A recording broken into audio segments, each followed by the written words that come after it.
You already made your next decision before you even knew it. Right now, somewhere in your brain, a choice you think you're about to make freely has already been set in motion, seconds before the thought, "I've decided," ever reaches your awareness. That sentence should bother you. It bothered scientists too when they first saw the data. Because we walk around all day assuming we're the author of our own choices. You believe you chose what to eat this morning. You believe you chose to click on this video. You believe, in some quiet, unspoken way, that there's a little version of you sitting behind your eyes, steering the ship, calling the shots in real time. That belief feels so obvious that it never even occurs to you to question it. But here's what nobody talks about. Neuroscience has been quietly dismantling that belief for decades. And once you understand what's actually happening in your head, you'll start noticing it everywhere. In the food you crave. In the person you can't stop texting. In the argument you didn't mean to start. In the habit you swore you'd break. Have you noticed how sometimes you find yourself already doing something before you consciously decided to do it? You're reaching for your phone before you register the thought, "I should check my phone." You're already annoyed before you figured out why. You're already in the kitchen before you remember agreeing to be hungry. That gap, that strange delay between action and awareness, is not a glitch. It's the whole story. Let's go back to where this started. In the 1980s, a scientist named Benjamin Libet ran an experiment that would quietly unsettle an entire field.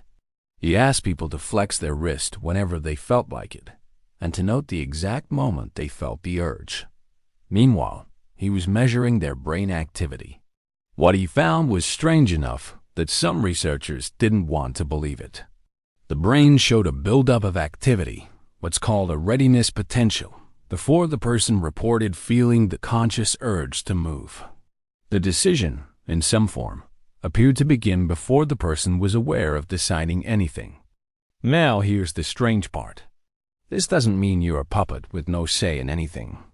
It's more unsettling than that, and also more interesting. It means the sensation of choosing, that little internal click of, "I've decided," might be more like a headline than a decision.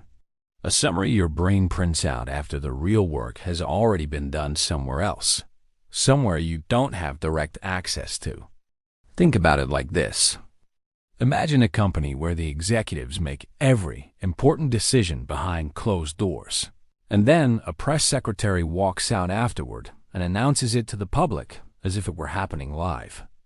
You are, in some very real sense, both the company and the public. Most of the actual deciding happens behind a door you can't open.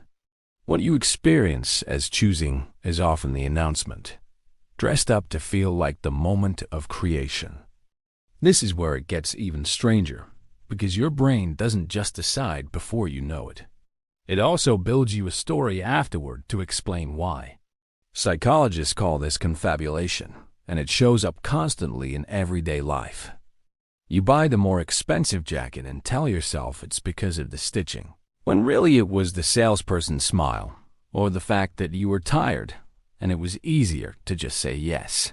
You snap at your partner over something small, and explain it away as being about the dishes, when actually you've been quietly overwhelmed for 3 days, and the dishes were just the first thing your mind could point to. Here's what's interesting. Your prefrontal cortex, the part of your brain responsible for reasoning and self-control, isn't always steering the car. Often it's sitting in the back seat, narrating the drive as if it were the one behind the wheel. Meanwhile, older, faster systems, the amygdala reacting to perceived threats, reward circuits lighting up at the promise of dopamine, deeply grooved habits running on autopilot, are frequently the ones actually making the turns. And this explains so much of what confuses people about themselves, why you know a habit is bad for you and do it anyway, why you can recite every reason you shouldn't check your phone one more time before bed, and then find yourself doing it anyway, phone already in hand, thumb already scrolling. It's not that your reasoning brain is weak or broken. It's the reasoning was never fully in charge to begin with. It's more like an advisor with limited authority, occasionally overruled by systems that evolved long before logic ever existed. Now here's where the story deepens, because this isn't just about wrist flexes and phone habits. This is about identity itself. Think about the last time you described yourself to someone. I'm a pretty organized person. I'm not really the jealous type. I always think things through. Where did those beliefs come from? Did you sit down one day and consciously construct them? Or did you notice yourself behaving a certain way again and again, and then build a story that made sense of the pattern afterward? Psychologists who study the self increasingly describe identity not as something we decide, but as something we discover retroactively, the way you might notice a shape in the clouds only after it's already formed. Your sense of who you are may be less like a blueprint you're following and more like a memoir you're writing about someone you're only half watching. That might sound unsettling, but here's the reframe, and it's the part that changes everything. If your conscious mind isn't fully in charge in the moment, it does have enormous influence over time. Think about it the way you'd think about training a dog or coaching a team. You can't force a single decision through sheer willpower every time the moment arrives. But you can shape the environment, the habits, and the repeated experiences that quietly train your unconscious systems to want the things you consciously choose anyway. This is why willpower alone so often fails, and why people who seem to have incredible self-control usually don't actually have more willpower than anyone else. What they have is a life structured so that the difficult decision rarely has to be made consciously in the heat of the moment. The person who doesn't buy junk food doesn't triumph over temptation 12 times a day. They simply never put themselves in the kitchen with the temptation sitting there. The battle was won earlier, upstream, before the conscious mind ever needed to step in and lose. Now think about relationships for a second, because this shows up there too, maybe more than anywhere else. Have you ever met someone and felt an instant, inexplicable pull toward them, or an instant discomfort you couldn't quite explain? That reaction likely came from somewhere far beneath conscious analysis. Attachment researchers suggest that early relationships, the ones formed before you could even form long-term memories, quietly shape the templates your brain uses to evaluate safety and connection for the rest of your life. You're not coldly calculating whether someone is trustworthy. Some older part of you is pattern matching them against a library of experiences you can't even consciously recall, and then handing your conscious mind a feeling and letting it invent the justification. This is oxytocin and old neural pathways doing their ancient work, long before your rational mind gets invited to the meeting. And once you see it, you start noticing it in your own patterns. The kind of partner you keep being drawn to. The kind of friend you keep forgiving. The kind of conflict that makes you shut down instead of speak up. These aren't random. They're old scripts, running quietly, dressed up as spontaneous choices. But wait, because there's a twist inside the twist. If so much is happening below awareness, why does it feel like we have any control at all? Why does deliberation feel meaningful if it isn't fully driving the car? Here's one possible explanation, and it's a genuinely beautiful one if you sit with it. Consciousness may not exist to originate every decision in the moment. It may exist to slow things down, to interrupt automatic responses just long enough to ask, is this actually who I want to be? Some psychologists describe this as a kind of veto power rather than pure authorship. Your unconscious mind proposes. Your conscious mind, when it's paying attention, disposes. That gap between the urge and the action, the same gap Libet found in that wrist experiment, might be exactly where your freedom actually lives. Not in generating the first spark of a desire, but in the half-second of space where you get to ask whether to follow it. The urge to snap at someone still arrives instantly and automatically. But whether you say the word out loud, whether you let your hand grab the phone at 2 a.m., whether you take the first drink, that pause is where you actually exist as a chooser. This reframes the whole idea of self-control. It's not about somehow preventing impulses from ever arising, because you can't. Impulses are old, fast, and largely automatic. What you can influence is the space right after the impulse appears. Widening that space, even by a second or two, might be one of the most powerful psychological skills a person can build.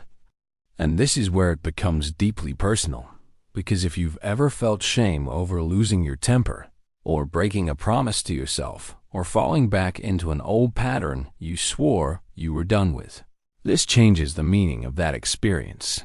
You didn't fail because you're weak or broken. You failed because the automatic system won the moment before the conscious system even got a vote. That doesn't excuse the behavior, but it does explain it, and there's a real difference between explaining something and excusing it.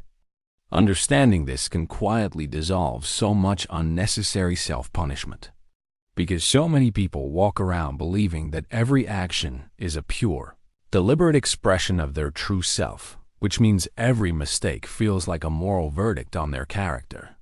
But if much of behavior emerges from systems running beneath awareness, shaped by biology, memory, and repetition, then a mistake becomes something closer to information. A signal about which patterns need retraining, rather than proof of who you fundamentally are. Here's what's genuinely interesting about all of this. The people who seem to change the most in their lives, who break long-standing habits, who leave relationships that weren't serving them, who rebuild their confidence from nothing, rarely do it through a single dramatic act of pure willpower. They do it by changing inputs, new environments, new routines, new people around them, new information reaching the unconscious systems again and again, until those systems quietly update their models of what to want, what to fear, and what to reach for automatically. In other words, you may not get to consciously choose your next impulse, but you get enormous influence over which impulses show up next month and next year, based on what you feed your mind and your habits today. That's not a small kind of power. It might be the only kind that actually matters. So the next time you notice yourself reaching for your phone before you meant to, or feeling a flash of irritation before you understand why, don't treat it as a failure of character. Treat it as a window, a small, honest glimpse into the machinery running underneath the story you tell about yourself. You are not only the voice narrating your life, you're also the vast, quiet system the narrator is constantly trying to keep up with. And once you see that clearly, a strange kind of peace can settle in. You stop demanding perfect control over every impulse and start focusing on the one thing that was always actually yours. That small space right after the urge arrives, where you get to decide, again and again, who you're going to become. Which raises another question worth sitting with. If so much of what feels like you is actually built after the fact, a story stitched together to explain actions that already happened, then what does that mean for memory itself? How much of what you remember about your own past is a true recording, and how much of it has quietly been rewritten every single time you've told the story?